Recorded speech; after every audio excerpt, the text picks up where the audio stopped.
Welcome to On the Edge with April Mahoney Brains.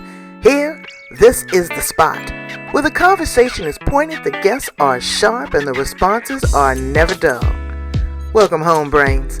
There's only one requirement to hang out on the edge, is that you open your big brain and close your small mind. Did you bring your thinking caps? It's time to put them on, because the conversation starts now. I left a marriage of 23 years, 10 years ago, more than 10 years ago, and then have just recently been out of a relationship that I was in for 8 years. So that's part of my reinvention. So I reinvented myself at 40 and then again at 50. Well, do it, okay? There's nothing wrong with it, and not be afraid to love, and to have the courage to, consciously uncouple. Bravo. Yep. I'm telling you, you are such a hottie, honey. You just, you should be beating them back with a stick. Well, apparently I intimidate them. Really? Yes. Well, let me ask you a question now that all my brains are tuned in and listening. You guys know we on the edge. We're having a little green room conversation. Nice. What is it I hear about the Australian men? I hear that they're a little different. I hear they're very, I don't know what the right word is because I don't want to be judgmental, but they're very bossy.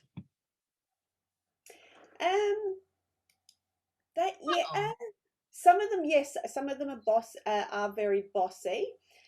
I think it's that they like to be the alpha dogs. I'm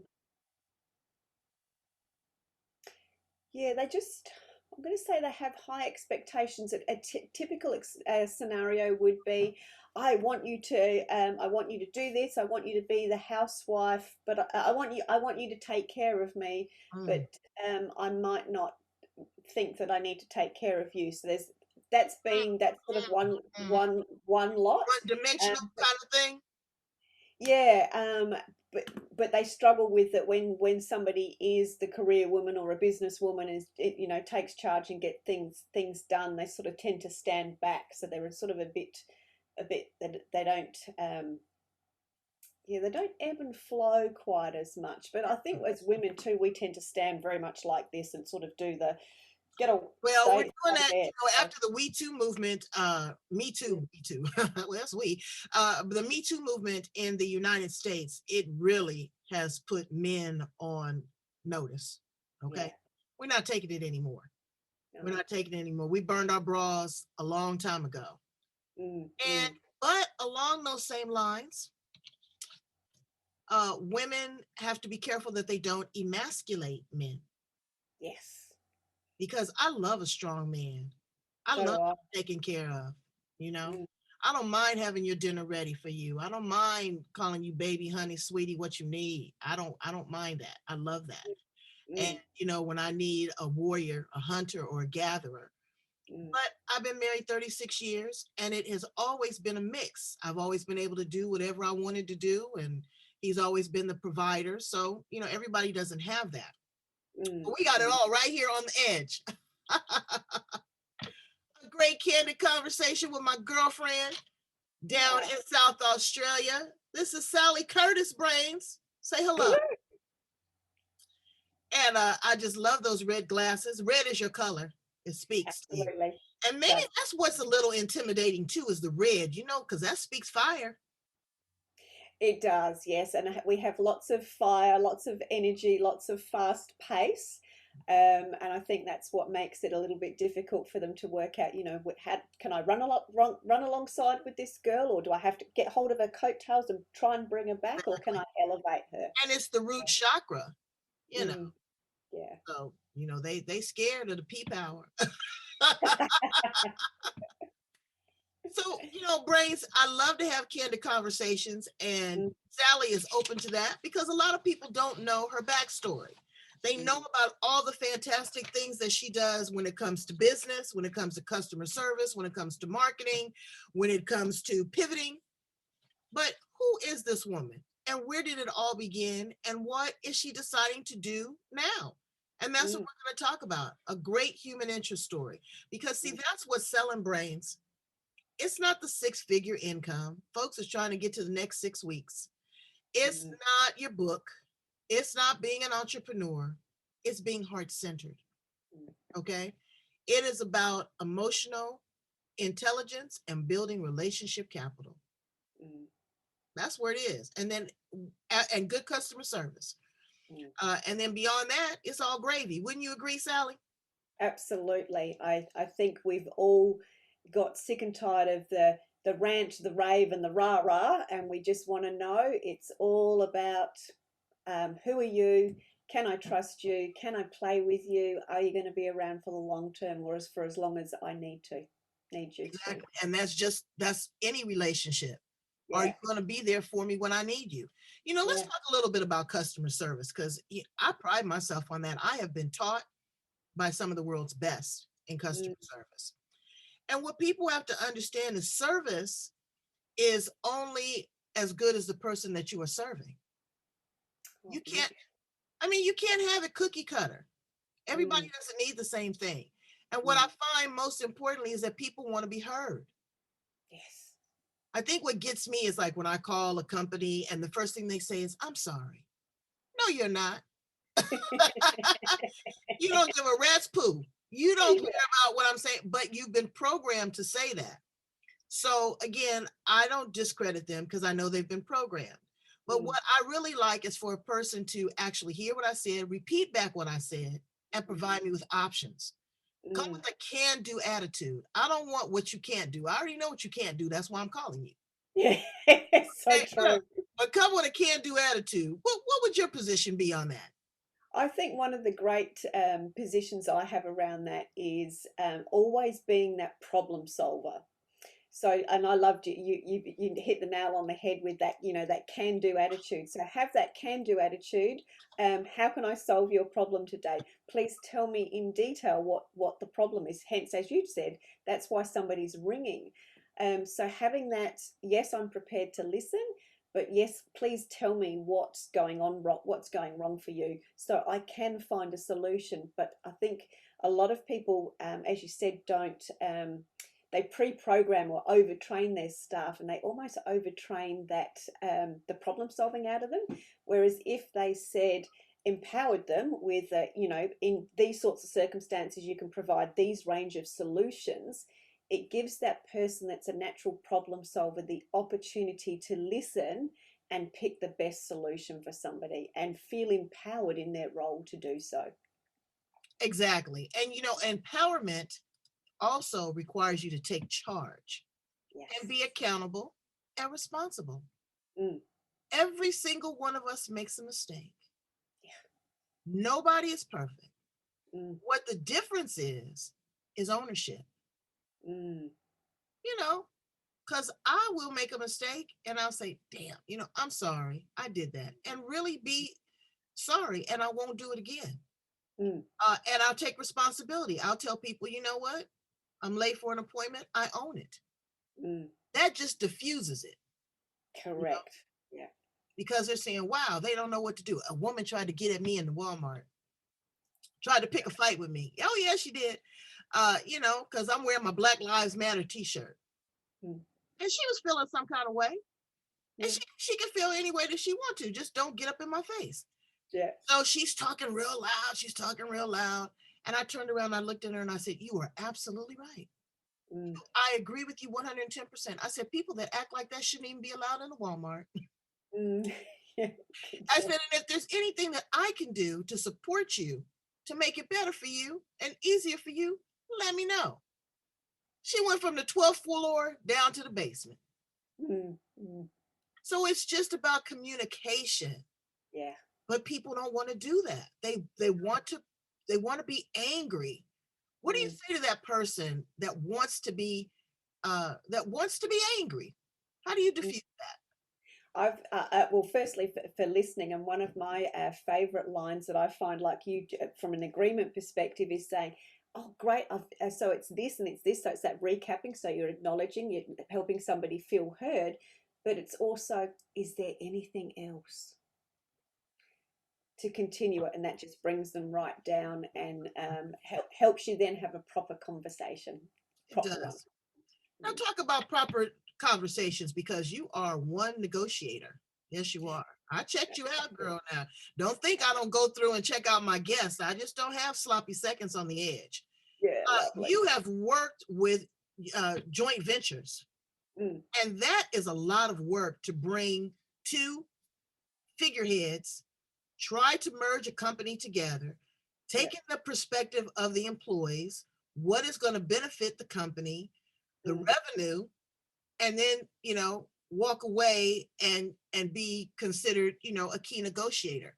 What are some of the tactics and some of the skills that you use in doing In that.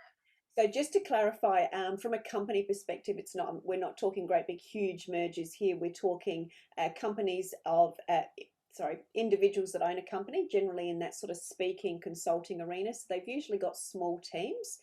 But the thing, and that's a really, really great question, and by God, you have, Doug. Joint ventures and seeing the inner genius in others and that giftedness and mixing and matching those elements of this person's got this and they wow, I really should introduce them to this person because of whatever, is very much a natural instinct. It is a gift. So I've always been called a connector. I've always said, hey, you need to, I love what you're talking about. I was talking to somebody else about that the other day. You should really connect with them. So I've always had that connector instinct. But and I thought everybody did, because, when you don't value something, you think everybody has it. But what I was able to do, and now as I developed that and got into those sort of those negotiation conversations, and it was more around, hey, Joe, come and meet Mary. Joe, I've been speaking to Mary about you, and Mary's sort of wants to do this, that, and the other thing, and you want to do this, that, and the other thing, and I can see that you actually could work really to get well together on this. So it's not only instinctively seeing that the people connect, but it's actually helping them gain clarity over why I see that, because they might not see it to start off with, because we all get stuck in our own perspectives.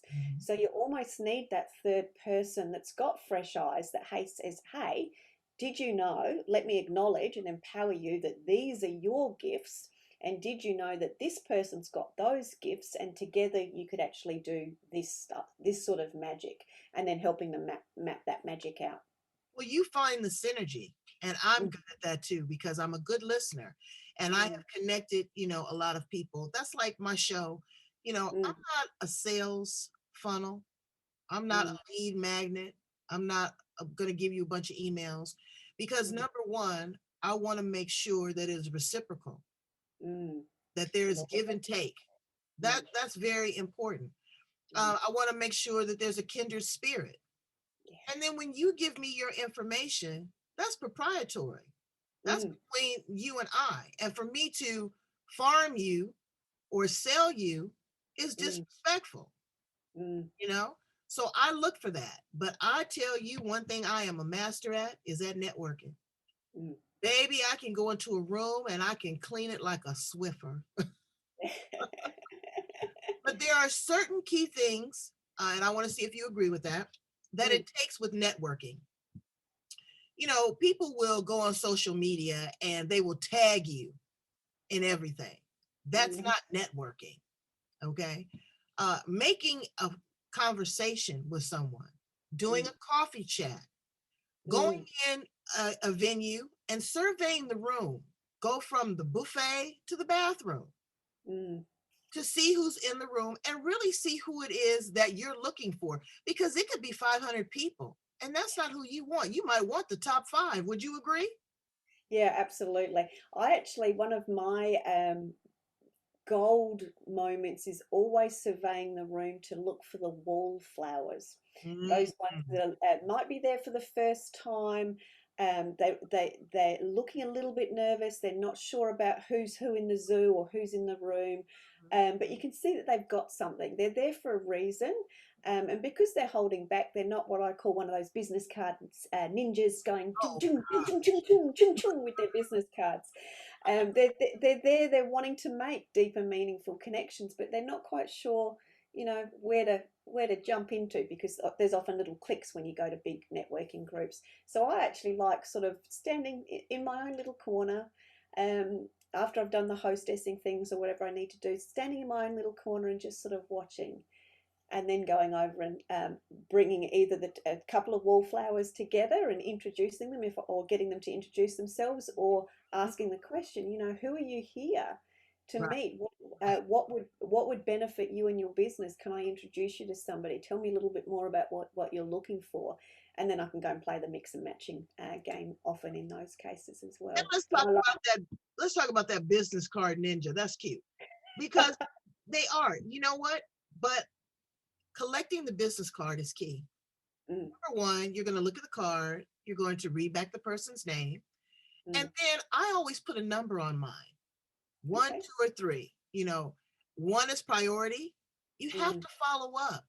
The follow-up is key. You know, people think you're just going to automatically, because I met you, I'm going to remember Sally Curtis and give her a call and give her $5,000 because she's cute. I mean, that would be great, but that's not how it works, Brains. You have to go in, you have to follow up and say, hey, you know, we had a casual conversation at XYZ event. I just wanted to follow up on that and see if there's any additional questions I can ask you. Where are you positioning your business? You know, what can I do? And be a good listener. Because if you're a good listener, then you can color in the white space. People are going to tell you they're going to tell you what they need. Yeah. But if you overtalk them or think that you're the smartest person in the room, you're going to mess yourself up. So may I add to that? If you're going to business cards, do not put somebody straight away on an email database and start sending them newsletters. Please connect with them humanly first. Even with social media, okay, that's annoying to me.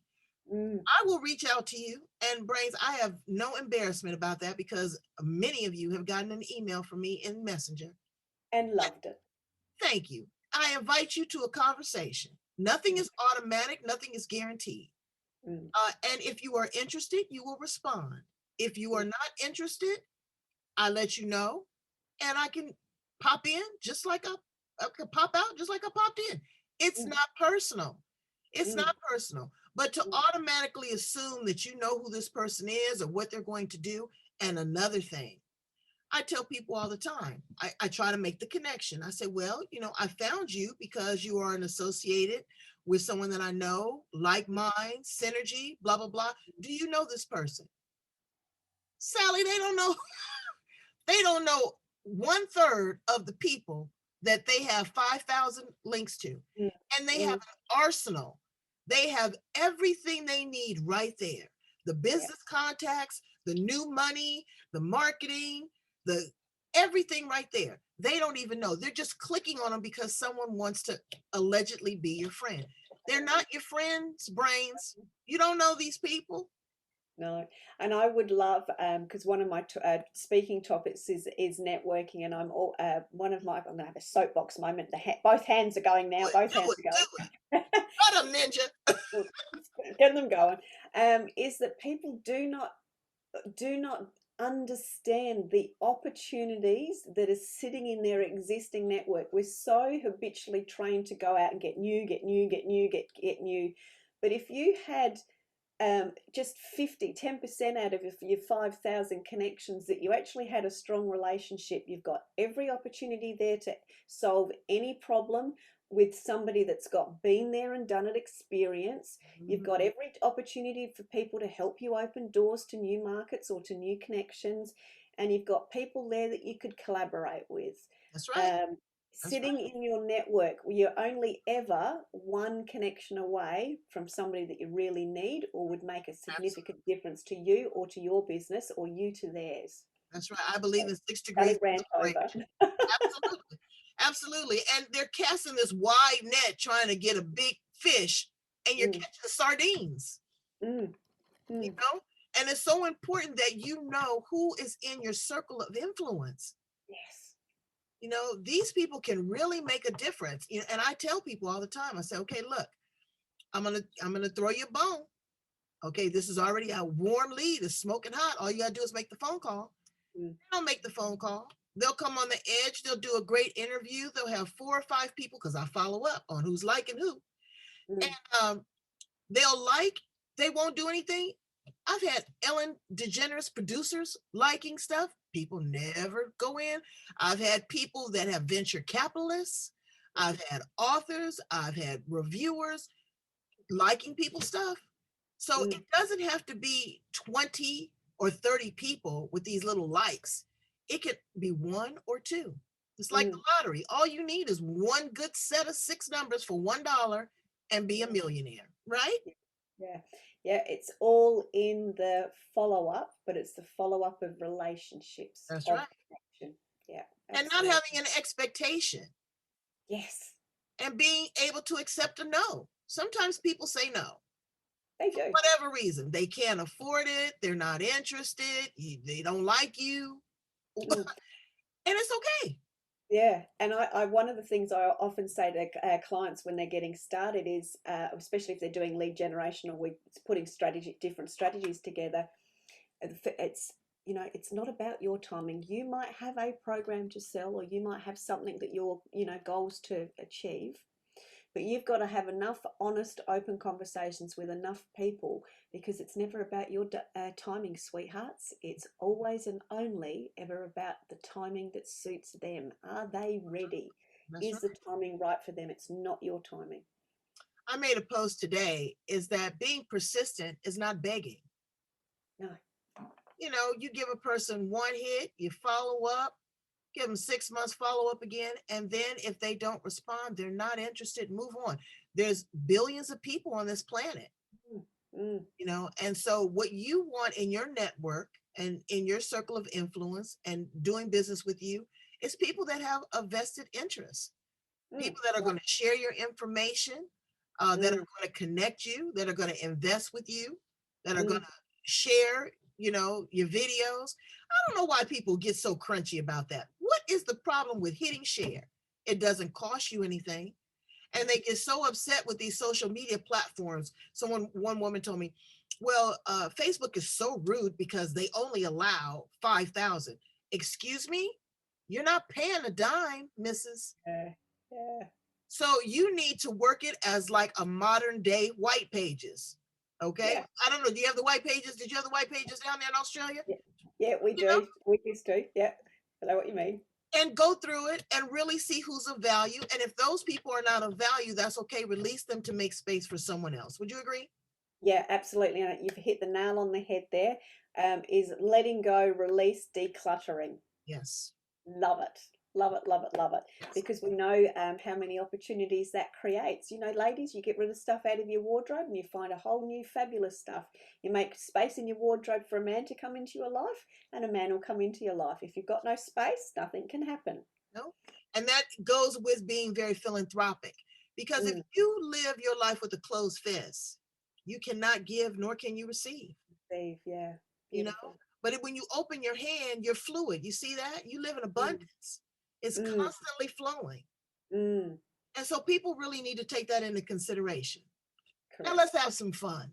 Oh dear, God I bless. want to ask you some questions, Go because for it. again, this is just a real candid conversation. See, brains, we don't always do this on the edge. We don't have to have an agenda. Sometimes Yeah, you can just have a conversation. Okay, so I want yeah. to ask Sally some questions.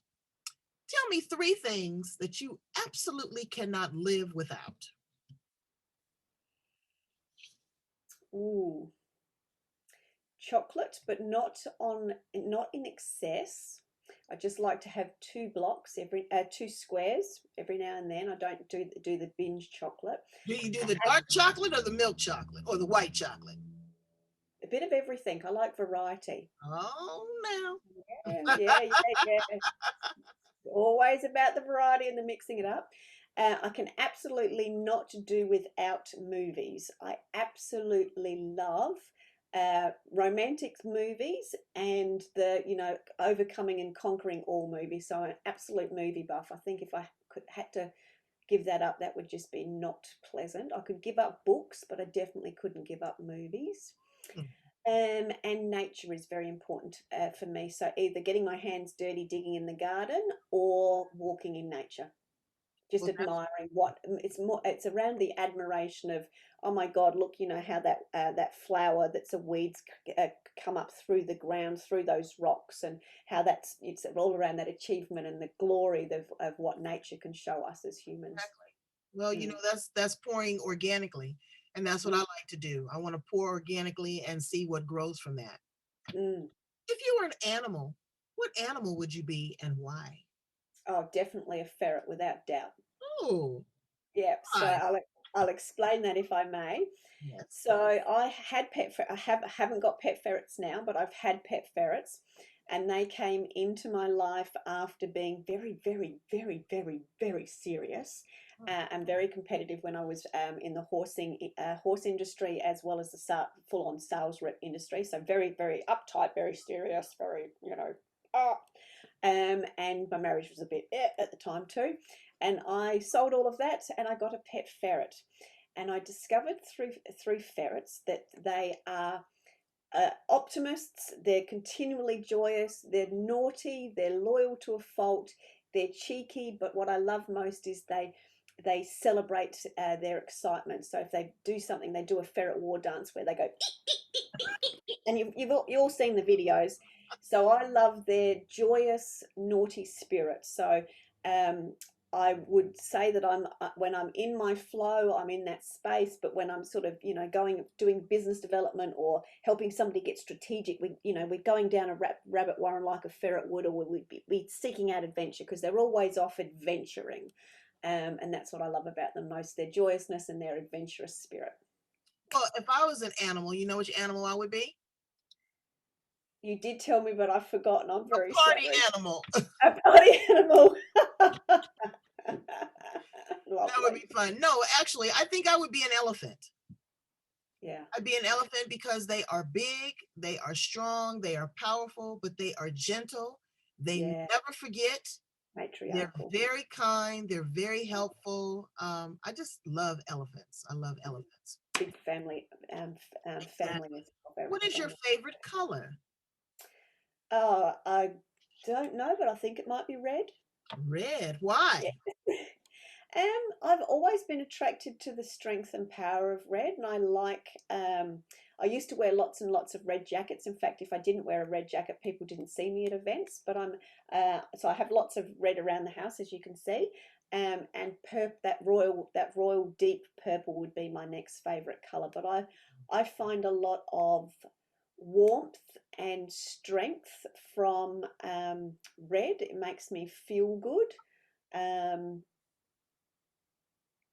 yeah, and it's one of those colors people sort of always seem to comment on. So I sort of, Yeah. yeah, I've always Well, been you a wear red. it, and you wear it well, darling. You do. Thank you. Yeah.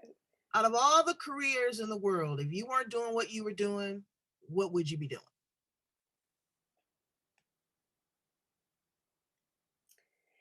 It would be an offshoot of what I'm doing. I would be running connecting parties, which I sort of feel like I am now. I thought this the other day. I always thought I would run connecting parties. I'd go around the globe just running these parties and just connecting, having networking parties, but actually doing that facilitation and connecting people and seeing where the magic would go.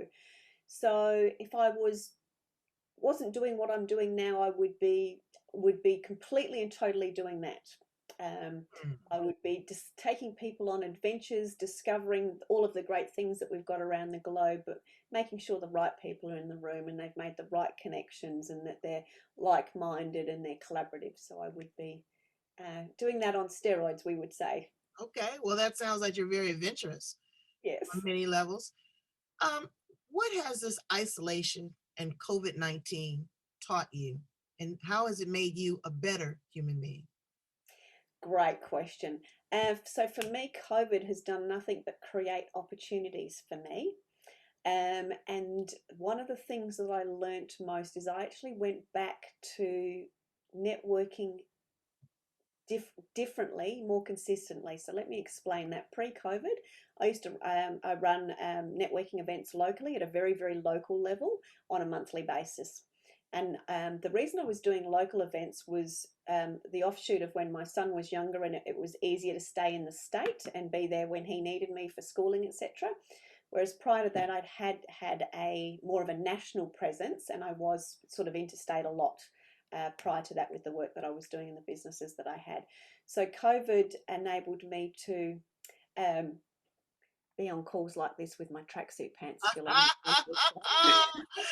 I heard that. I heard that. I love it. I absolutely love it. I love But it. what it enabled me to do was have great conversations with people just like we are today. And I got, so LinkedIn's predominantly my platform. I play more wholeheartedly on LinkedIn. And I was having the most amazing conversations with the most amazing people all around the globe. A lot of it was happening in the US for me. So I've sort of found myself in the US marketplace now.